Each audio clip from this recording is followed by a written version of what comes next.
রোজার মাসে তাহাজ্জুদের সুবর্ণ সুযোগ মিস দেওয়া যাবে না, কারণ রোজার মাসে তাহাজ্জুদ পড়লে যে পরিমাণ লাভ হয়, আমার মনে হয় কেউ যদি জানতে পারে, বুঝতে পারে, সেই বান্দা সেই বান্দি কখনো রমাজান মাসে তাহাজ্জুদ মিস দিতে পারবে না।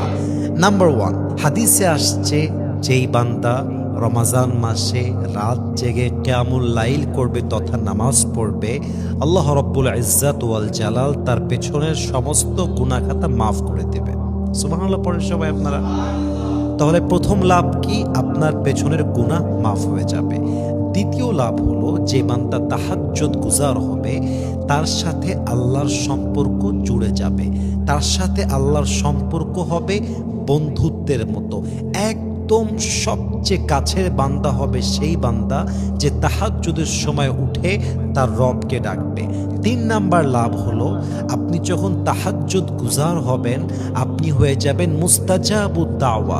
আপনি যখনই কোনো দোয়া করবেন, আপনার কোনো দোয়া আল্লাহ তাআলা খালি হাতে ফিরায় দিবেন না। বলেন সবাই সুবহানাল্লাহ।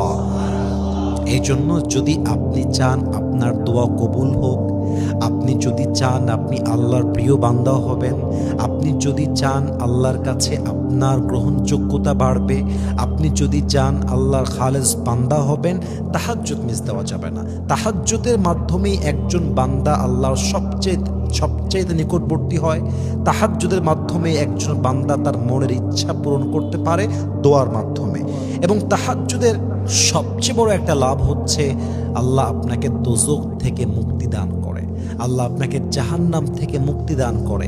অতএব যারা জাহান্নাম থেকে মুক্তি পেতে চান, আল্লাহর কাছে সম্মান পেতে চান, আল্লাহর বন্ধুত্ব পেতে চান, আল্লাহর কাছে আপনার দোয়াটা যদি কবুল করাতে চান, তাহাজ্জুদ মিস দেওয়া যাবে না। ইভেন আমি মনে করি অন্য মাসের চাইতে রমাজান মাসে তাহাজ্জুদ পড়াটা ইজ মোর ইজি।